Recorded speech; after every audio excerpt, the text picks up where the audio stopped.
gente tem aqueles que guardam na nuvem. Mas a minha pergunta é o seguinte: essa informação, estando na nuvem no seu celular, elas vão estar sempre disponíveis para você, para a hora que você precisar, porque essas informações são realmente importantes para que a gente tenha a nossa evolução, a nossa felicidade, né?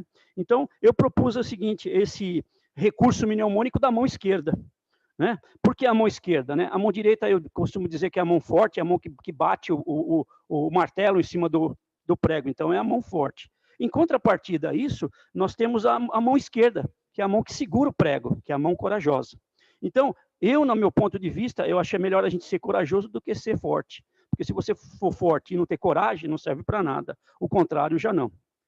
Certo? Então, a gente vai falar desses 5 conceitos que eu falei naquela aula, mas a gente vai dividir bastante, detalhar cada um deles em cada participação, em cada reunião que a gente vai ter. Essa e mais 4. Vou fazer que nem o Rodrigo, agora divido em 4. Então, vamos lá. A primeira coisa vai ser relacionada ao primeiro dedo. Mão esquerda, o primeiro dedo, o polegar. Para quem veio na outra, sabe que esse primeiro dedo se relacionava à identidade. Por que a gente faz esse mnemônico com o dedão como identidade? Para quem é brasileiro, sabe a nossa identidade lá. Tem uma foto, embaixo tem a impressão digital. Inclusive, fiz a brincadeira na época a respeito de que, no meu tempo, da minha primeira carteira de identidade, o pessoal, a foto era preto e branco. Então, você olhava a pessoa e olhava, às vezes, o digital, você não sabia quem que era um ou não, um ou outro, porque tinha umas pessoas que eram tão bonitas que não saía nem na foto direito, né? Enfim, só para a gente ilustrar, que a gente tem em mente que o conceito da mão esquerda vai trazer o primeiro conceito da aula de hoje, identidade, né? Então, sobre a identidade, o que o Espiritismo aonde o Espiritismo nos leva a esse conceito?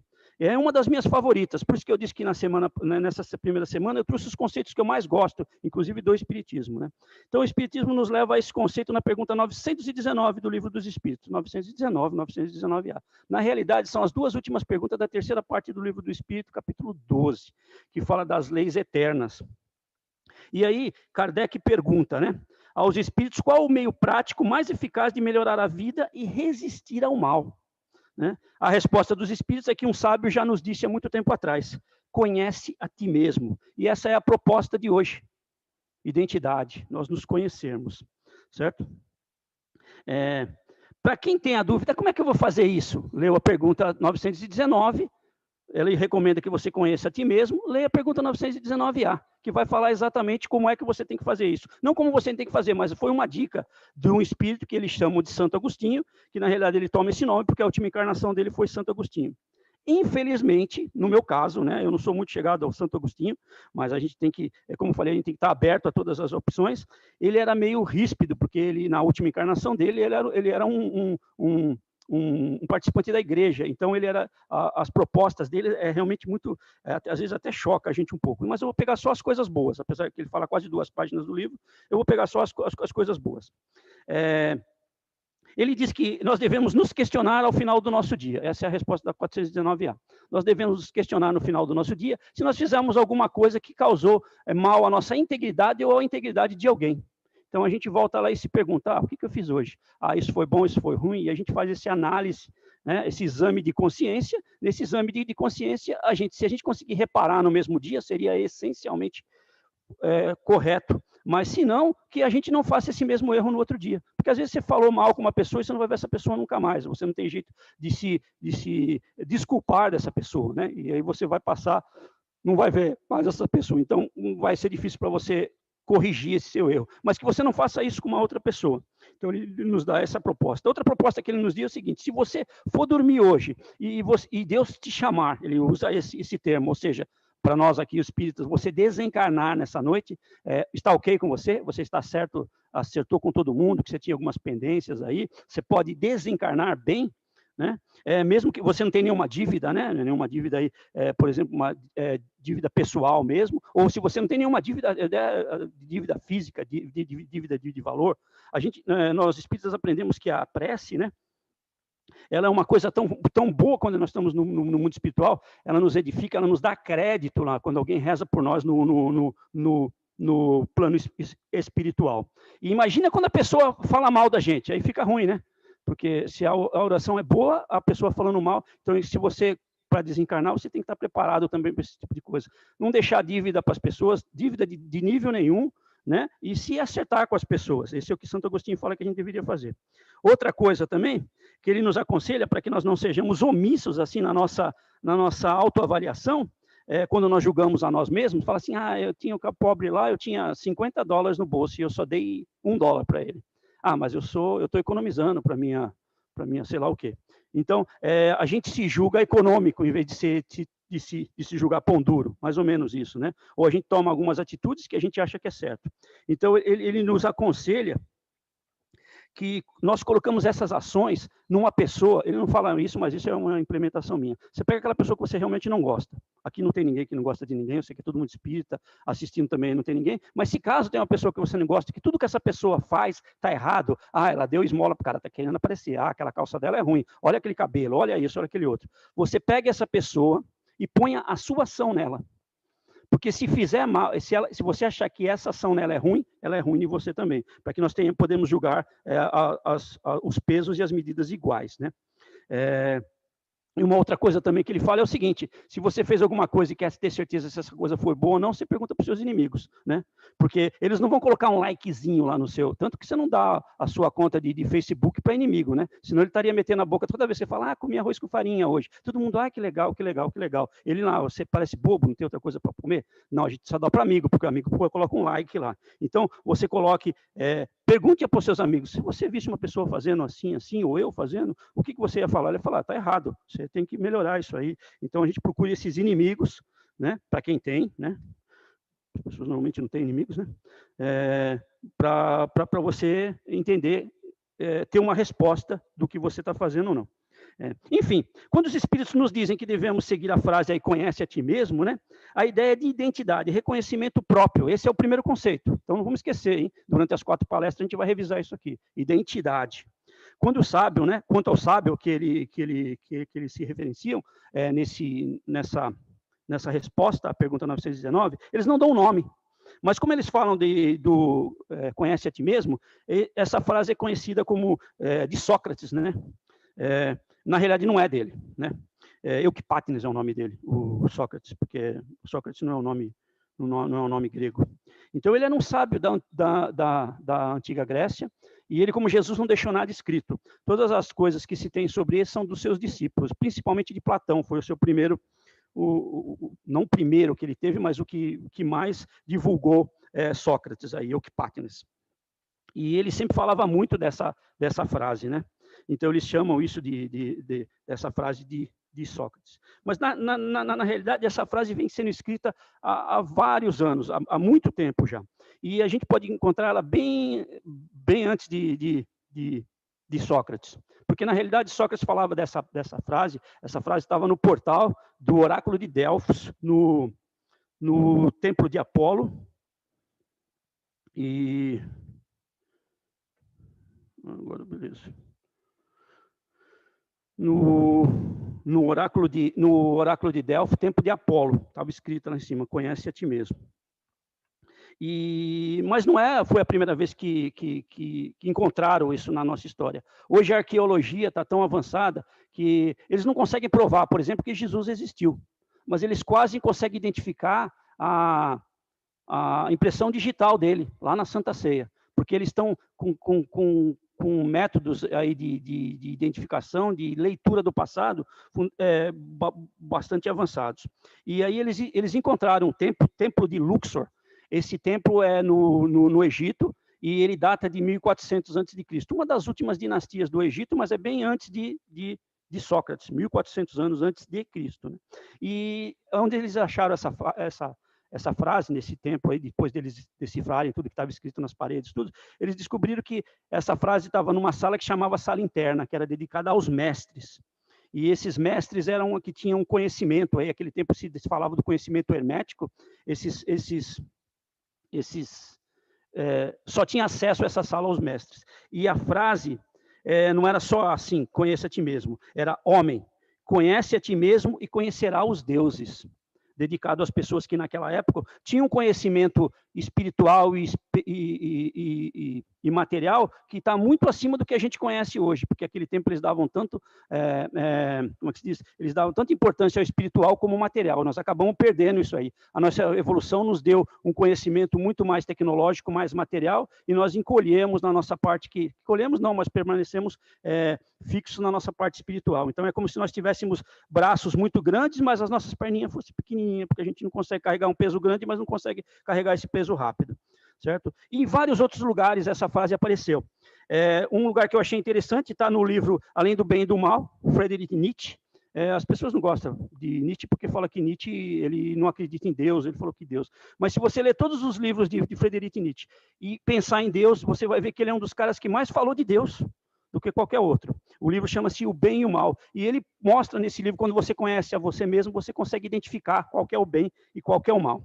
O outro livro que fala é o nosso livro de Kardec também. Tem um livro do Abraham Lincoln que fala isso. Um outro que eu achei interessante é uma encíclica de Karol Wojtyla. Karol Wojtyla, para quem não conheceu o cara, ele foi o Papa João Paulo II. Foi o Papa que eu mais conheci, porque ele ficou 26 anos. Então foi muito. Eu tive uma formação, vamos dizer assim, católica, né? E todas as coisas que eu faço, eu acho que a gente tem que seguir uma linha. E a linha do catolicismo é o Papa. O Papa é o CEO do Vaticano. Se ele fala alguma coisa, a gente tem que entender o que ele está falando. Então, uma forma de eu saber o que ele falava, eu li essas encíclicas dele. Inclusive, discuti até com uma outra vez um espírita, que eu falei que o Papa João Paulo II, ele falou, numa das encíclicas deles, sobre a reencarnação. Ele usou a palavra reencarnação, ele não usou nenhuma outra. Está aberto no Vaticano, é só entrar lá e pedir as encíclicas do Papa, tem todas as línguas. Na realidade, ele falava quase, acho que 8 idiomas, né? Talvez ele não escreveu nos 8 idiomas, mas alguém traduziu, então vocês podem ver isso aí. E ele fala dessa encíclica que chama Fide et Ratio, que quer dizer fide é fé e ratio é racionalização. Nessa encíclica, ele fala da necessidade, ele morreu em 2005, né? Então, há mais de 20 anos atrás, quase, ele já escrevia dizendo que havia a necessidade da gente ter a razão e a fé junta. Toda vez que a fé ou a razão disputasse alguma coisa, o mesmo campo, não haveria evolução do homem nisso. É muito interessante essa encíclica dele. Então, se você tiver a oportunidade, tem muito espírita que só lê livro espírita, né? Se Grambel fizesse pegasse um médio aí para fazer uma psicografia, e aí viria assim, Antônio Carlos Barber 248-5432, a Alanis não sei o que lá, 34258. Tinha gente que ia ler isso, porque acha que foi psicografado, e não lê uma coisa que um espírito bom leu. Eu considero muito bem essas vezes, vocês não percam de ler essas encíclicas. E ainda mais agora que a gente tem esse Papa novo, muito simpático esse cara, eu gosto muito dele, ele deve ter muita coisa boa para ler, mas eu não estou sem tempo para ler isso. Mas enfim, tá lá, eles trazem esse conceito de conhecer a você mesmo, de se autoconhecer. E a melhor que eu gosto é o seguinte, o filme Matrix. Não sei se vocês assistiram no filme Matrix, quando o Keanu Reeves, que ele faz o personagem do Neo, né? A hora que ele vai conversar com o Oracle. E é legal a ideia, porque o oráculo de Delfos é uma pitonisa que está lá. E o pessoal vai lá se consultar, né? É Bonavite, ver o que vai acontecer, vou casar com aquela pessoa ou não. No caso, o Sócrates, né? O Euquipátenes, eu acho que ele não ia perguntar isso aí. Ele ia ter altas conversações com a pitonisa, porque ele tinha acesso ao outro lado lá, né? Então, mas no filme, eu não vou dar nenhum plágio aqui para o pessoal, mas quando ele fala com o oráculo, que é uma mulher, a cena pega e mostra atrás, assim, está escrito em latim. Autum Aschen, acho que chama, é uma forma contraída do conheça a ti mesmo. E ela, inclusive, mostra para ele se ele sabe o que está querendo, porque ele quer saber se ele é o número 1. Né? Ele não decide por ele mesmo, mas ele vai lá perguntar. Parece a gente, né? A gente não consegue as coisas, fica, Deus, me ajuda, o que eu faço? Faço isso, aquilo. Não toma decisão, mas é isso aí. Essa é a parte que eu gosto mais, é onde ele fala. E a gente pensa assim, poxa, estava lá desde a época do antigo, e tem outros lugares que fala exatamente essa mesma coisa, para você conhecer a você mesmo, mas não com essas palavras. E a pergunta que eu tinha assim, se essa ideia está há tanto tempo já no nosso planeta, passando por por todo esse tempo, deve ter alguma razão para isso, né? A gente tem que entender uma razão dessa, porque deve fazer algum sentido, né? Emmanuel, pela psicografia de Chico Xavier, ele nos diz que nós saímos do átomo e caminhamos para os anjos, né? Dizendo assim que a gente vem da matéria pura, a matéria que é quase parada, e vamos para uma divindade bem próximo de Deus, que é uma vibração extremamente alta e que a gente consegue ver parado também. Então, a gente sai desses dois opostos. E nesse nosso caminhar, nós passamos pelos tantos mundos que a gente conhece, né? Os mundos... primeiros mundos minerais, que a gente tem os minérios se formando aí, e os minérios que já são classificados como cristais, eles têm uma estrutura que aguenta uma vibração maior. Quando a gente vê aquela mosca e quebra o vidro, é porque o cristal ele tem essa capacidade de manter a mesma frequência, a alta frequência. E isso faz com que ele quebre, porque ele fica muito tempo naquela frequência. O diamante, com a dureza dele, essa estabilidade que ele tem, ele dá essa dureza, essa capacidade de ter essa frequência alta. E até mesmo os quartzos, que são cristais, eles são usados em circuitos eletrônicos, que eles geram ondas perfeitas, aí por causa ele tem essa estrutura de força. Depois aí, esses cristais que já vão ficando mais elevados, eles, de alguma forma, eu não sei como é bem que acontece isso, mas aí eles vão começar a fazer parte do que é vegetal. As próprias plantas tiram o alimento dela da terra, propriamente dito. E as plantas, a gente sabe, parece que elas são meio estáticas. Você olha, ela não está fazendo nada. Mas você deixa uma árvore lá hoje, volta daqui 10 anos, a árvore está enorme. Então, quer dizer, ela tem uma movimentação, mas uma movimentação mais lenta. Mas a reação dela é mais para subsistência, né?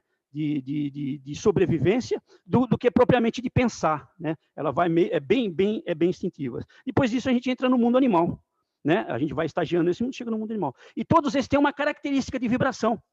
Quando nós saímos do mundo mineral e pro vegetal, a vibração aumenta. Quando nós chegamos no mundo animal, a gente já tem um outro nível de vibração. As pessoas acham que é a vibração do nosso corpo que faz isso, mas na realidade é a vibração do nosso modo de pensar. Porque é quando a planta já pensa de alguma forma, bem primária, mas ela pensa. Aí nós vemos ao mundo animal, que começa com os peixes. A gente vê que o peixe não pensa muito, né? O que a gente vê do peixe não é uma prova de inteligência isso daí. Aí tem aquelas pessoas que falam, mas é baleia, e o golfinho é tão inteligente, faz tudo aquilo, né? Eles não ensinam mais na escola que o golfinho e a baleia são mamíferos. Então, eles estão na última escala da evolução. Então, tem os peixes, né? Depois dos peixes vem as aves. As aves também não têm aquela inteligência toda, exceto algumas que caçam, tem algumas coisas assim. Normalmente as aves são bem estúpidas. Você vê uma galinha, aqui recentemente eu estava andando num parque e tinha esses perus que ficam normalmente aqui. Eu estava andando de bicicleta numa certa velocidade, eles me viram e começaram a correr, mas eles correm na frente da bicicleta, ficam e não sai da frente, né? Quer dizer, não mostra a ave com uma inteligência, mas assim, aí já vem os animais. Os animais já mostram uma inteligência. Já se fala que existe esse macaco aqui nos Estados Unidos, que ele tem não sei quantas linguagens, ele já se comunica tudo. E um exemplo interessante, minha filha arrumou um cachorro agora. É um Golden Retriever. Então, as fotos que ela manda é assim, o cachorro deitado desse jeito. Assim. Aí o cachorro virado para um lado, o cachorro no travesseiro. Aí eles falam assim, eu já até falei para ela, a gente vai ter que pagar um psicólogo para esse cachorro, para falar para ele que ele não é cachorro, que ele não é gente. Ele é cachorro. Alguém tem que avisar ele, porque ele acha que é gente. Aí eu pensei direito e falei assim, na realidade, não. A gente que pensa que ele parece gente. Na realidade, os espíritos mais elevados, eles são mais ativos. Então, a característica dele é de humano que ainda tem instintos animais. Ainda está na vibração pequena. Porque os espíritos mais elevados, a gente sabe que eles não param. Pega todos os exemplos que nós tivemos de pessoas aí na Terra que foram grandes, eles não paravam. Dormia 2, 3 horas por noite, faziam não sei quantas... Pensa o próprio Chico, escreveu 500 livros. Nem se a gente começar a escrever agora 4 livros por... A gente não consegue escrever isso. Mesmo que a gente fale um monte de abobrinha, e os livros deles não é. Então, quando a gente vê um animal que parece que tem o comportamento humano, na realidade, esse comportamento humano que a gente acha que é do humano, é do animal e que a gente não saiu ainda disso. Então, é bom a gente ter isso aí em mente, que o que é realmente uma vibração mais elevada. Né? Então, a gente vê as pessoas, quando a gente começa a usar a nossa mente, fazer a nossa mente produzir algumas coisas, a gente vibra num padrão maior. Não é que a gente vibra os nossos atos, mas a nossa mente faz isso aí. Então, por isso nós conhecemos, por isso nós nós devemos nos conhecer, né? Porque além de nos posicionar nessa escala, é o que eu falei, será que o cachorro parece comigo ou eu pareço com ele? Entendeu? A gente tem que se questionar disso aí. Então, o que eu sou realmente? Então, essa identificação própria nos vai trazer isso, a nossa posição, e vai permitir que nós nos dirigimos para o local correto. Ah, o cachorro parece comigo, então o que eu vou querer ser? Um pouquinho melhor que o cachorro? Não, na realidade, eu que estou parecendo com ele, eu tenho que ir para outro lugar. É bom a gente ter essa ideia, né? Então, é interessante também a gente nos conhecer, porque várias outras literaturas nos falam sobre isso. O Bardo Todol, também conhecido como o Livro Tibetano dos Mortos, ele diz que quando nós desencarnamos, ele usa a palavra desencarnar, porque os tibetanos acreditam na reencarnação, quando nós nos encarnamos, nós nos encontramos com as nossas sombras. O que são as nossas sombras? São as coisas que nós fizemos errado. E se nesse momento que nós desencarnamos, encontramos as nossas sombras, nós clamarmos o nosso nome interno. O que quer dizer clamar o nosso nome interno? Eu sou eu. Eu sei o que eu fiz isso. Eu tenho conhecimento de mim mesmo. As sombras, elas se dissipam e você vai continuar o seu caminho. Senão você vai ficar com elas te perturbando aí. Isso, claro, é do livro tibetano dos mortos. Um livro interessante também. Mas é meio hermético, é meio figurativo. Mas é aquele negócio, quando a gente entender quem a gente é mesmo, e o que é esse nome interno da gente? É aquele nome que faz a nossa alma brilhar. E vai fazer com que essas sombras se dissipem. Não é porque as sombras vão subir, é porque eu me iluminei. Me iluminei do jeito que eu sou iluminado por natureza. A mesma coisa que eu sou é Cristo. Nós temos a mesma essência. Por que ele está lá? Porque ele vibra maior. Só por isso. E o que é difícil, certo? Então, a gente tem que trazer esse nome nosso interno, né? Algumas doutrinas antigas indianas, né? Elas usam o que eles chamam de... Ai, caramba. Quando você evoca uma pessoa... Mantra, certo? Eles dizem que, inclusive as mais antigas, eles pronunciavam mantras e eles conseguiam até invocar deuses e pessoas. Se ele soubesse o teu nome interno, esse nome que te faz, ele conseguia trazer você para o controle dele. Porque ele tinha um conhecimento de você que você não tem. Aí eu falo para vocês assim, recentemente tem esse filme que saiu aqui na Netflix, que fala sobre o poder que a mídia tem sobre você, né? Você fica olhando lá o seu celular, fica olhando, daqui a pouco aparece uma coisa que você queria comprar. E você não sabe por quê. E aí você vai e compra, né? Não sabe por quê. E é exatamente por isso. A gente se deixa influenciar porque a gente não tem o nosso nome interno. A gente não conhece. Então, eles sabem esse nosso nome interno. Pelo menos parte dele, que é a parte que compra a coisa. E aí a gente compra.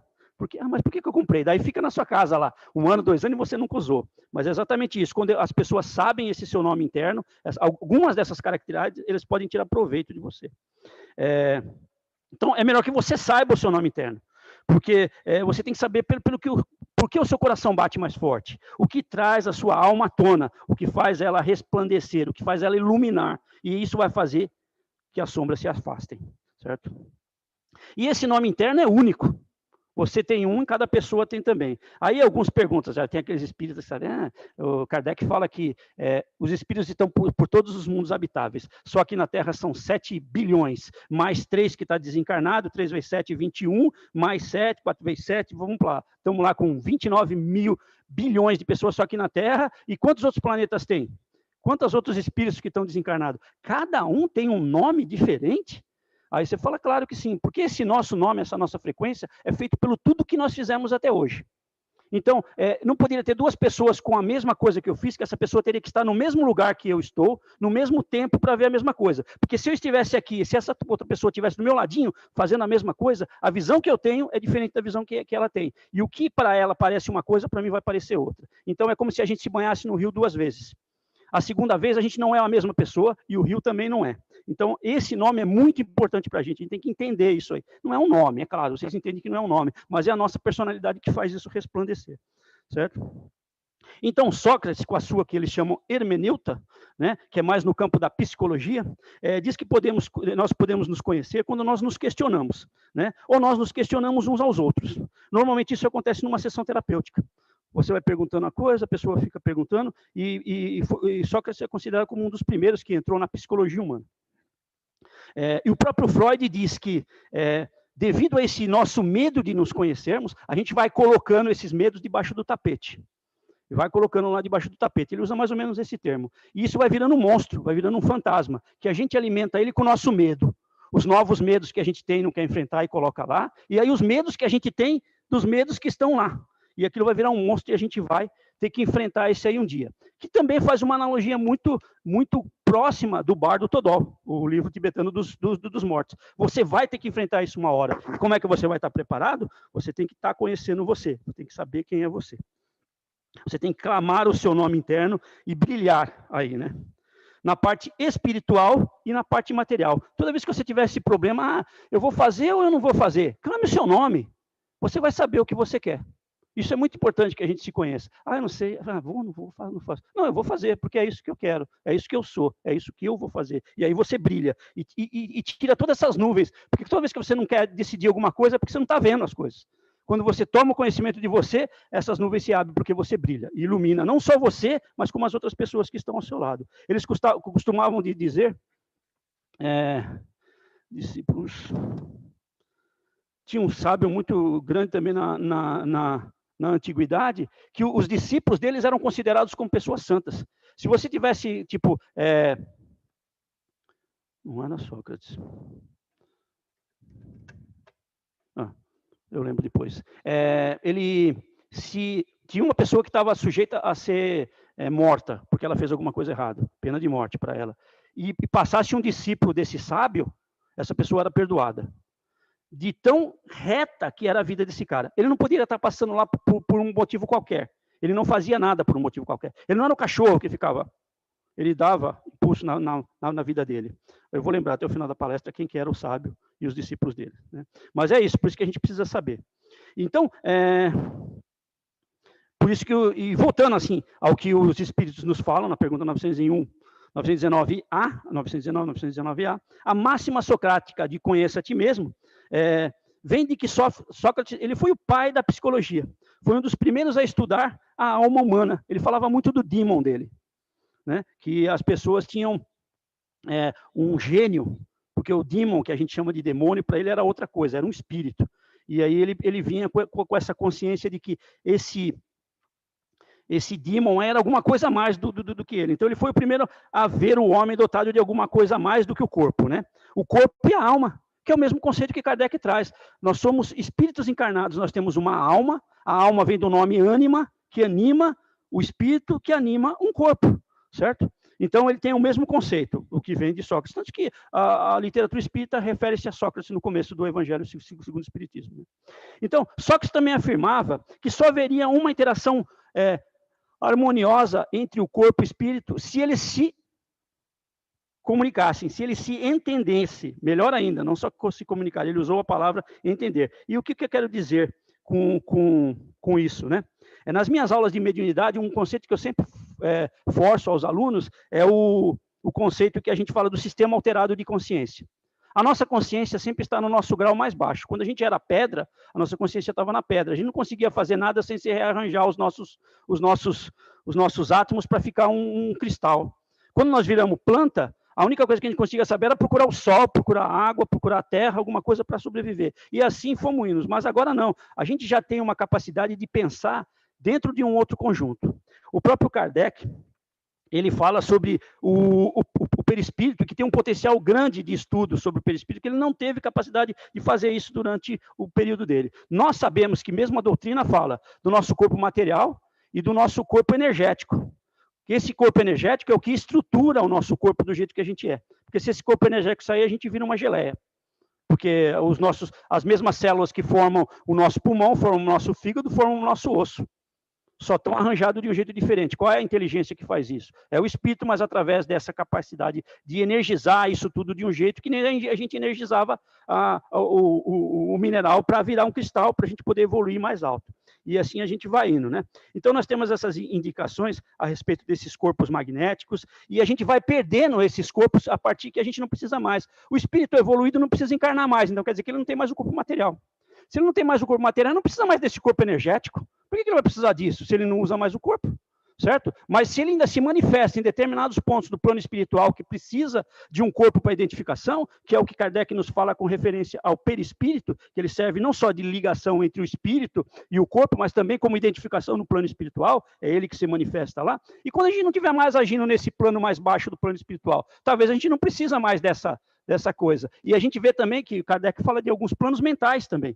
Ele não define isso aí num corpo perfeito alinhado, mas a gente tem isso em relação. Então, cada acesso que a gente dá nessas determinadas faixas vibratórias é um modo de que a gente eleva a nossa padrão vibratório. Então, o médium, na realidade, ele está encarnado, tem o corpo material, mas ele tem a consciência, o sistema alterado dele de consciência, nesse plano aqui em cima, no plano espiritual. E da mesma forma que às vezes tem alguns espíritos que desencarnam com uma quantidade de energia grande ainda, e eles ainda sentem como se estivessem encarnados, porque essa energia ainda fala muito mais alto desse lado para ele. Então a gente tem que ter consciência do que a gente está pensando, certo? E em que padrão a gente está querendo pensar. Não sei se o Kardec tá bom. Então, o espírito encarnado ou não, ele tem que não tem o autoconhecimento, não. O espírito encarnado ou não, que tem o autoconhecimento, ele tem o autodomínio. Ele não vive preso às aparências, certo? Do mundo material. Ele sabe que o mundo material é necessário, mas o mundo material é necessário só para que ele possa galgar posições mais elevadas de vibração no mundo espiritual. Só para isso. Ele sabe que as coisas acontecem aqui como se fosse um Matrix, mais ou menos, mas é real. A gente precisa dessa realidade para a gente poder entender o que é. Porque senão Deus já fazia a gente espírito evoluído, um anjinho. Aí não precisava passar por todo esse perrengue que a gente está passando. É esse perrengue que a gente passa é que vai fazer a gente ser melhor. E não tem outro jeito de fazer isso aqui, sem ser aqui, no plano encarnado. Certo? Então, o espírito, ele sabe que o mundo material é necessário, né? Mas ele entende que esse mundo é só uma alavanca para a gente. Esse autoconhecimento faz com que o espírito supere as angústias e os desafios, né? Tornando esse espírito livre, não preso às consequências da matéria. Ele entende que a matéria existe, mas ele sabe disso. Já o espírito que tem medo, ele é escravo das ilusões. Toda vez que você não tem essa... Ele vive em uma constante ansiedade. E já dizia Jesus, conhecerei a verdade e a verdade vos libertará. E qual que é essa verdade que a gente tem que conhecer, que nós estamos falando hoje? Identidade, certo? Então vamos guardar isso aí. E eu digo, conheças a verdade vos libertará. Mas não, a gente não pode esquecer aquele provérbio árabe. Eu tenho um amigo árabe, ele tem vários provérbios, muito legais. O que eu mais gosto deles, eles têm aquele cumprimento dele, né, que é o salam aleikum, né, que eles falam, Deus esteja com você, a paz de Deus esteja com você, e você responde que esteja com você também. Esse é bem comum deles, mas eles têm um que é muito legal, que quando eles vão embora, ele fala assim, vida longa, mas morte rápida. Certo? Sem sofrimento, né? Mas o que eu quero colocar para eles aqui é o que eles dizem o seguinte, crer em Deus, no caso eles dizem crer em Allah, mas amarrem os seus camelos, certo? Deus está lá, mas você tem que fazer a sua parte. Nós precisamos fazer a nossa parte. Então vamos começar hoje esse caminho do nosso descobrimento interno para a nossa felicidade. Eu tinha que falar uma coisa aqui, não falei não, vou voltar. Só uma coisinha que eu esqueci aqui. Tem uma filósofa brasileira, chama Lúcia Helena Galvão. Ela recomenda, quando nós vamos conhecer algumas pessoas, né, você vai conhecer a pessoa a primeira vez, ou você vai se encontrar com a pessoa, você tire da sua cabeça todos os seus preconceitos. Então, você vai encontrar uma pessoa assim, você tire todos os seus... E se prepare para encontrar com essa pessoa, que aí, quando você encontra com essa pessoa, você dá um bom sorriso, ela te dá um bom sorriso. Se você tiver que fazer um aperto de mão, você vai fazer isso da melhor forma possível, sem nenhuma intenção. E toda vez que você for realmente ser introduzido por uma pessoa, tire todos os seus preconceitos, porque senão a gente começa, mas essa pessoa é careca, o dente dela é torto, ela está usando essa roupa, e a gente perde essa oportunidade. Marco Aurélio, um filósofo estoico, né, ele nos pensamentos que ele escreveu, que acabou virando um livro, o pensamento para ele fala assim, que a maior coisa que tem quando uma pessoa morre e você não conhece ela, é que você não teve a experiência de ficar com ela. Porque cada pessoa seria uma experiência nova.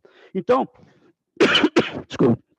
A Luciana Galvão, ela recomenda para que nós nos conhecemos, nós nos postemos diante de um espelho inteiro, assim, né? Você se posta na frente desse espelho, feche seus olhos, abra a sua intuição e feche o seu criticismo. Isso é difícil para mim, a minha esposa sempre fala que eu sou um pouco crítico, só um pouco, não fala que eu sou muito, não. Então, você fecha o seu senso crítico e, a partir daí que você tem consciência que você não está fazendo nenhuma crítica, que você está aberto para essa coisa, você imagina assim, eu vou conhecer uma pessoa nova. E aí você abre os olhos e olha no espelho e deixa a sua intuição te falar o que você vê lá. E esse seria o começo do descobrimento interno, né? A partir do conhecimento do nosso externo, né? E aí, finalizando, né, nós vamos hoje começar esse caminho, né, o caminho do nosso descobrimento interno. Eu peço que vocês tenham muita sorte com isso, porque isso aí é a nossa libertação, é a nossa felicidade. E aí, a gente estava fazendo evangelho essa semana aí, agora a gente está fazendo todo dia, e aí veio uns negócios da gente ter fé, desse tipo de coisa, e eu estava procurando uma música, e eu achei legal trazer a música para a gente. A música é do Gonzaguinha. Gonzaguinha, para quem não lembra, aqui é filho do Gonzagão, que também morreu faz tempo, né? Então, se vocês não lembram. E ele fala assim: ontem um menino que brincava me falou, hoje é a semente do amanhã. Para não ter medo que esse tempo vai passar. Não se desespere, nem pare de sonhar. Nunca se entregue. Nasça sempre com as manhãs. Deixe a luz do sol brilhar no seu olhar. Fé na vida, fé no homem, fé no que virá. Nós podemos tudo, nós podemos mais. Vamos lá fazer o que será. É isso aí. Quem tiver de pergunta, acho que ainda dá um tempinho, né?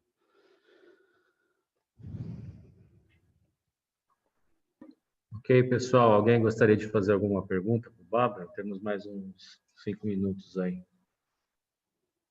Se quiser abrir a câmera ou só abrir o microfone, fiquem à vontade, ok? Aqui na sala também. Aqui na sala está cheio de pessoas com a mão levantada. Deixa eu ver. Vou dar a oportunidade para o pessoal do Zoom primeiro, tá?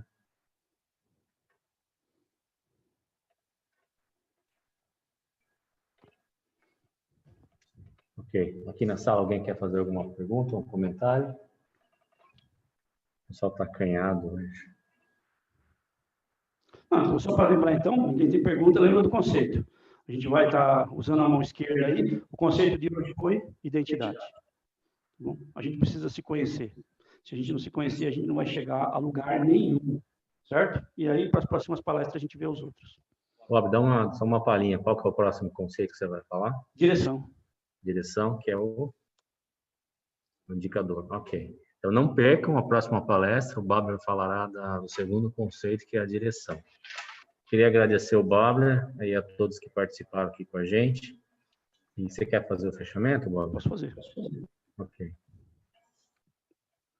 Bom, então vamos trazendo aí a nossa consciência, a nossa vontade para esse ambiente que nós estamos. Agora todos, apesar de ligados pela internet, fazemos parte de um mesmo modo de pensar, pelo menos nesses últimos 30 minutos, 30, 40 minutos. Vamos primeiro trazer o nosso agradecimento pela intuição da espiritualidade, por trazer todas essas informações, o meu agradecimento profundo pela ajuda aí das ideias que veio durante a semana. Vamos agradecendo também a nossa semana, o nosso estado de seres encarnados aqui, pedindo também que esse nosso pensamento se reflita nas nossas ações diárias, nas nossas ações que vão nos tornar pessoas melhores, que vão nos tornar pessoas que as outras pessoas fiquem bem ao nosso lado, que nós possamos sermos felizes, ficarmos na paz do Mestre e sermos abençoados pelo Pai. Que assim seja. Uma boa noite a todos, fiquem com Deus, um bom final de semana, a gente se vê na próxima quinta-feira. Até mais.